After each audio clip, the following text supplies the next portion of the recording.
Muchas gracias, Carlos, muchas gracias a la organización por habernos invitado también a formar parte de los ponentes de esta segunda jornada. La verdad es que los jardines botánicos para nosotros en general, desde la universidad y desde todas las instituciones que están relacionadas con los jardines botánicos, ha sido siempre un reclamo, un punto de interés enorme y que siempre hemos apostado porque no solamente sea para la vida académica, sino también para los ciudadanos, puesto que todos los jardines botánicos tienen, como saben muy bien, esa tercera pata de la educación, del ocio, en donde, bueno, ahora se ha podido ver que Isabel nos ha contado lo de Jardín Canario y que evidentemente pues llevamos todos en las raíces, ¿no?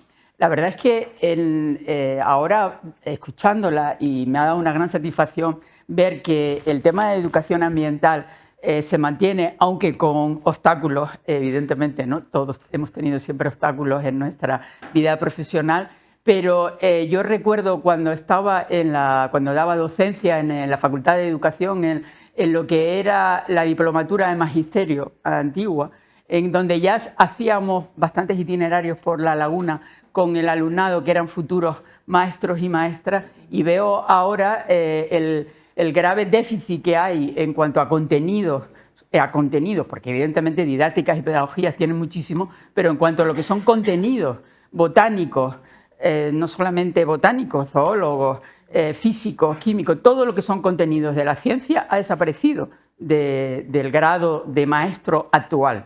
Y eso es un gran déficit que creo que en algún momento tendremos que retomar y que reponer, porque son absolutamente necesarios. Y ahora también lo vamos a ver.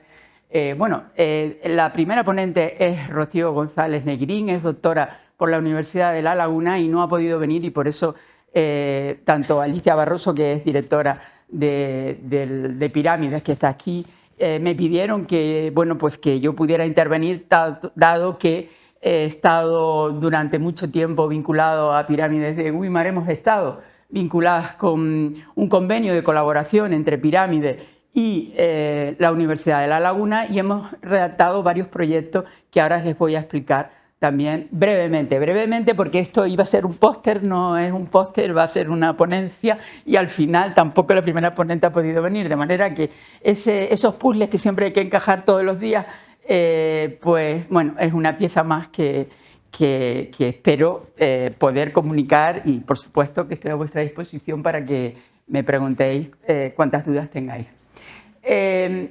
El jardín botánico como tal está inscrito en la Asociación de Jardines Ibero-Macaronésicos y además propuesto en unas jornadas técnicas en Barcelona que propusimos todo el recinto como jardín botánico, pero que ustedes lo conocen como parque etnográfico desde hace ya bastantes años. Creo que desde 1998 está funcionando como parque etnográfico. Tiene varias zonas. Son 2.000 alumnos y alumnas que pasan todos los años por el recinto, pero tiene algunas zonas. Yo les voy a señalar esta parte de aquí. Esta zonificación la llevamos a cabo para la propuesta de jardín botánico, que es el arboretum. Luego tiene una parte de jardín sostenible, que hicimos una recreación de un barranco canario. Entonces, bueno, era una zona con bastantes cárcavas que existía. Cuando estuvimos visitando los primeros años, vimos que era un potencial importante para hacer allí un barranco, recrear un barranco, lo que es un barranco canario. Y luego tiene también una parte de jardín venenoso, esta parte de aquí, el número 3, y un tropicario, que ahora les iré contando. Como ya se ha comentado aquí, los 3 objetivos de un jardín botánico son la investigación, la educación y evidentemente la conservación, pero también el ocio. Y entonces, dado que ya era una institución que estaba apostando mucho por la parte turística, en donde hay no solamente grupos que van con guías, sino también los guías propios del parque etnográfico, pues presentamos varios proyectos que pudieran encajar en ese tipo de población. La metodología, como pueden ya ver, es la usual en estos casos. Se hizo un diseño de itinerarios didácticos y de talleres siempre adaptado al currículo de la primaria, de la secundaria, pero también, evidentemente, para itinerarios de adultos. Y hago hincapié en los contenidos curriculares, porque ya lo he comentado al principio. Desde nuestro punto de vista, la formación del profesorado es absolutamente necesario, porque el alumnado va a estar motivado si su profesor o profesora está motivado, y les va a llevar a un lugar que al profesor o profesora le gusta. Por lo tanto, si no motivamos al profesorado, está claro que no vamos a tener éxito en el alumnado. Tuvimos una experiencia en el Parque Nacional, precisamente en el Teide, donde llevábamos alumnos en prácticas de magisterio en aquel momento, con una asignatura que era una asignatura novedosa, que era itinerarios botánicos, y lo que veíamos es que si el profesorado se iba a tomarse su cortado y dejaba a los alumnos en manos de los guías del Parque Nacional, el alumnado no tenía ninguna motivación, porque veía que su propio profesor o profesora estaba tomándose el cortado. Entonces, si a mi profesor no le interesa, a mí tampoco. Eso fue un punto de inflexión, porque cuando yo estaba allí simplemente observando cómo se establecían esos itinerarios, pues nos dábamos cuenta que si el profesor se implicaba, si el profesor o profesora estaba dentro con el alumnado, pues evidentemente la cosa funcionaba de otra manera. Bien, y luego pues hay además infraestructura suficiente en todo el parque para poder hacer itinerarios y sobre todo talleres. Hay un aula adecuada al tema. Como también saben, lo que es el recinto de parque etnográfico está además en una zona geográfica importantísima. El volcán de Arafo, que está en la parte superior, que además, porque la tesis doctoral de Rocío González Negrín la hicimos muy próxima a la zona altitudinal del volcán de Arafo, en donde recogimos varias poblaciones de una especie que estaba en peligro de extinción y que sigue estándolo, pues además nos dimos cuenta de que el escenario que hay en el entorno de Parque Etnográfico y Jardín Botánico Pirámides era excepcional. Por lo tanto, tendríamos también que contar ese escenario, ese entorno ambiental que era fundamental para el sitio. Hicimos también para los más pequeños, como ven ahí, un hotel de insectos. Esto, bueno, pues también lo hemos llevado en otro sitio, pero lo fundamental es en la zona esta de Barranco que tuviera agua, que todo fuera sostenible y que ese agua fuera un circuito cerrado para que no se perdiera tampoco lo que es el agua, ¿no? El recurso. Tuvimos varias propuestas además con inclusión de anguilas dentro del propio barranco, en fin, que la verdad es que fue un proyecto que nos apasionó mucho. Jaime de Neotrópico nos ayudó bastante para la incorporación de esas anguilas en el agua, para que, bueno, era una demostración de que también se puede hacer no solamente flora, sino también vincular flora y fauna en un mismo espacio.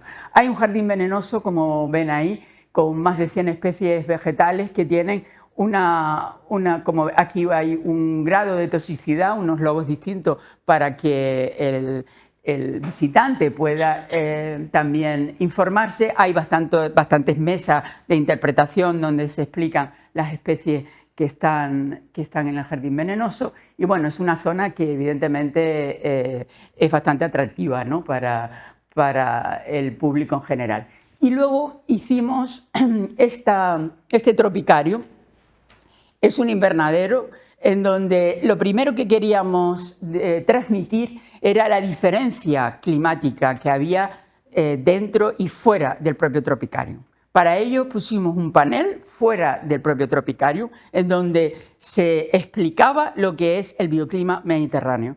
Nosotros en Canarias, como ustedes saben muy bien, estamos en un bioclima mediterráneo con sequías durante 2 meses de julio y agosto, y ese bioclima mediterráneo en donde los libros de textos incluso nos dicen que estamos en un clima tropical, subtropical, y que evidentemente pues, se puede comprobar que no es así, estamos en un bioclima mediterráneo. Desde 1993, además, en unas jornadas de fitosociología que se celebraron aquí en Canarias, ya se cambió el contenido y el concepto de bioclima mediterráneo, subtropical, etcétera, y hemos puesto un diagrama homotérmico de lo que supone un bioclima mediterráneo y un bioclima tropical en la puerta justo del Tropicarium. Cuando se entra el Tropicarium, evidentemente, la humedad, la temperatura es mucho mayor, y lo que queremos hacer énfasis es que eso sí sería un clima o un ambiente más tropical, subtropical, que lo que está fuera, que no tiene nada que ver. Bien, la estrella, evidentemente, del Tropicarium es la orquídea de Darwin. La orquídea de Darwin, como saben, tiene una historia muy bonita que la explicamos también en unos paneles dentro del propio Tropicarium. Fue una orquídea que se le enseñó a Darwin en 1860 y él dijo que si esa orquídea tenía ese espolón tan enorme, debería de haber un polinizador que llegara hasta el fondo, con una probóscide que llegara hasta el fondo. Pero no se conocía en ese momento, en 1860 no se conocía el polinizador. Hasta 1903 no se descubre la polilla, por lo tanto, que es la polinizadora de esta orquídea. Por lo tanto, fue una predicción tremenda que tuvo Darwin, y por eso la polilla lleva también el nombre de predictor, porque él sí tuvo evidentemente la inteligencia como para poder predecirlo, ¿no? También tengo que decirle que floreció justo en pandemia, es decir, que nos dijo bien claro que no le gustaba la visita de la gente por allí, porque fue un asombro, ¿no?, de que justo floreció en plena pandemia con el Tropicarium cerrado y sin visitantes, ¿no? Pero bueno, ahí la tienen, ya les digo, es una joya. Y luego pues tenemos también plantas insectívoras, tenemos una recreación de la primera, de lo que podría ser una pequeña montaña con insectívora y otra ecología. Bien, el Tropicarium es también bastante visitado, y bueno, siempre queríamos que fuera más grande y es lo que nos dicen los visitantes, pero bueno, todo tiene su tiempo. Y bueno, luego tiene una ruta botánica canaria, con especies canarias, que evidentemente pues también es un recurso importante, puesto que está en un ecotono la franja, en lo que podría ser el taboibal cardonal y el bosque termófilo, está ahí en ese límite, pero las especies se dan bastante bien, y bueno, pues es una ruta bastante también que los visitantes la disfrutan. Y luego, pues todos los talleres que se pueden hacer con los alumnos, y sobre todo, repito, con el profesorado. Hay que formar al profesorado, Isabel lo ha dicho antes en la intervención anterior, pero es que es absolutamente necesario, con Flora Canaria, con el Hotel de Insectos y con una especie de sendero en donde se llama Despierta tu sentido, y se puede también, eso creo que además está bastante avanzado en muchos jardines botánicos, lo hemos visto sobre todo en Alemania. Y bien, y nada más, tengo poco tiempo, y si necesitan alguna aclaración, alguna duda, pues aquí estoy.